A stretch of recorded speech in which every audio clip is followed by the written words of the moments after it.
So I'm on a 2018 Sport Glide.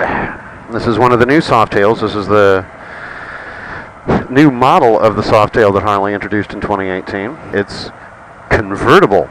This little fairing up here comes off if it for a quick detach. The saddlebags are quick detach. Ooh, that's a nice comfortable seat, and it's a nice reach to the pegs. So 2018, Harley did away with the Dynaline. If you've been living under a rock, you might not have known that. But if you've been following around on any motorcycle news, pretty much in the last 7 months, you've heard that Harley Davidson discontinued the Dyna, and they merged their Dyna and their Softail lines into one line. That's just now called a Softail. They're now standard with the 107 cubic inch Milwaukee 8 engine. Some of these Softails are available with the 114, but they're standard with the 107.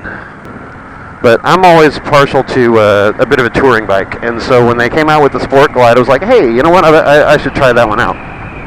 And this is built to be a light tourer. It's one of another, like, that's an F-35. Anyway,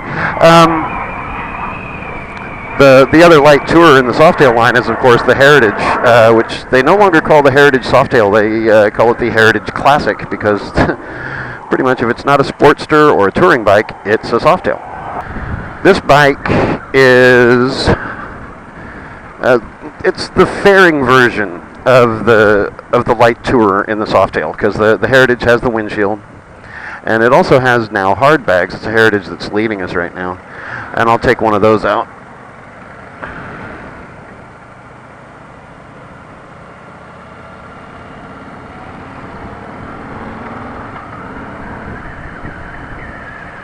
And man, this thing leans easy. I'm really looking forward to the handling. The bars feel a little low for me, but I'm sure that those can be customized. It's a Harley. Pretty much you can customize everything.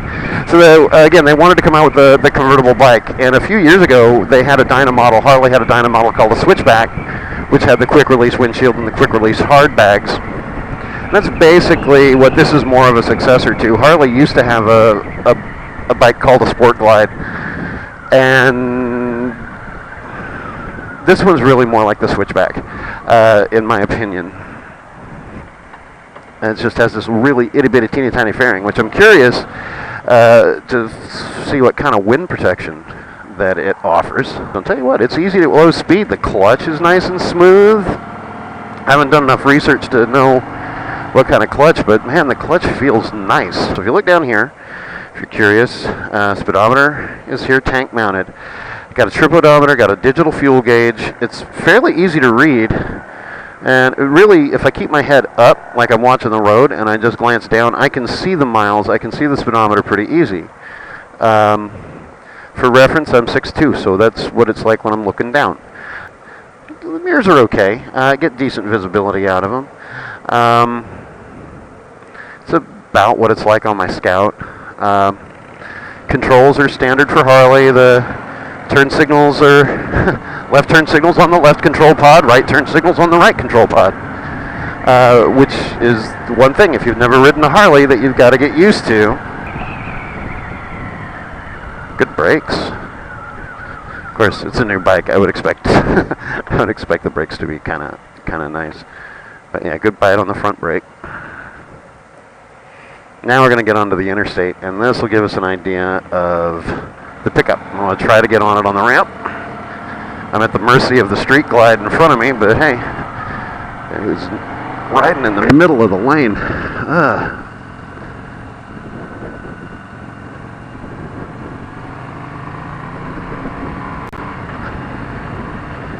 Nice pickup. I got the third gear. Oh, it's got a gear indicator too on the digital display down there. I do have pretty decent wind protection from this little fairing. There's high.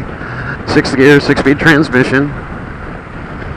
Bike doesn't even feel like it's working hard, which is kind of the way I like it in high gear on the interstate. I got a decent amount of wind protection on my chest. I am feeling some wind on my chest, but I have absolutely zero helmet buffeting, and it doesn't even feel like I have that much wind on my helmet at all. It's actually kind of comfortable. I just wish that I had a wider spread on the handlebars. But I could get used to it. Right now, the Sport Glide's available in this silver.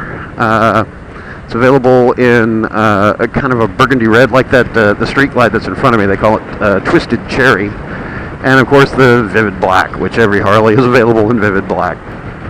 All right.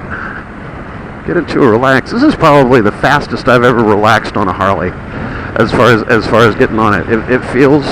This bike feels good. Now I do have my usual gripe about the Harley Davidson with the breather on the right side of the engine is in my calf. If I try to squeeze the tank, which I'm guessing you're just not supposed to do on these bikes. If I try to squeeze the tank, I get like a big old push into my calf. So let's just relax the leg and not try to squeeze the tank, and then it's fine. The Milwaukee 8 engine, this 107, is very smooth. It is very smooth. And yeah, this bike does not feel heavy in the least. It's very smooth. I'm in fourth gear on this road right now. Probably should have been in a higher gear. I'm doing 40. I do like this bike. I like this bike a lot.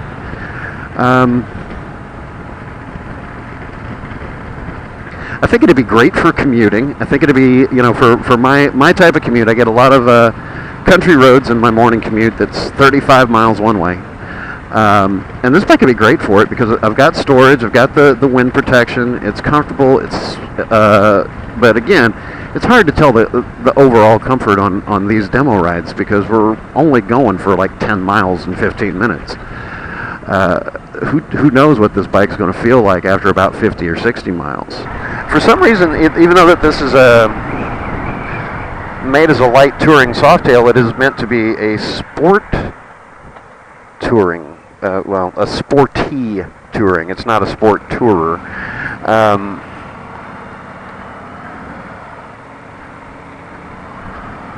But it does not have floorboards. It has pegs, rider pegs. And that's most likely, so it has more of a sportier feel. And so people are more willing to lean it into a corner and all of that. It handles very well. It's very smooth. It's got good power for me. If you like a whole, if you like a monster amount of power, maybe you might find fault with it. But it's got plenty for me. I'm cruising here in third gear, doing about 35 miles an hour. And if I get on it, it goes. But you know what? The rider triangle in this one could actually be a little on the small side. This might be a good setup for someone who is not as tall. My wife might actually like this motorcycle, which would give her a light tourer with a fairing and hard saddlebags and cruise control and anti-lock brakes, because the cruise control and the ABS are standard on this thing.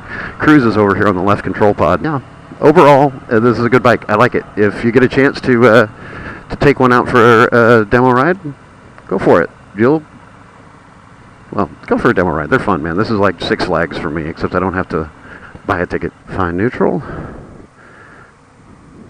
Nope. There we go.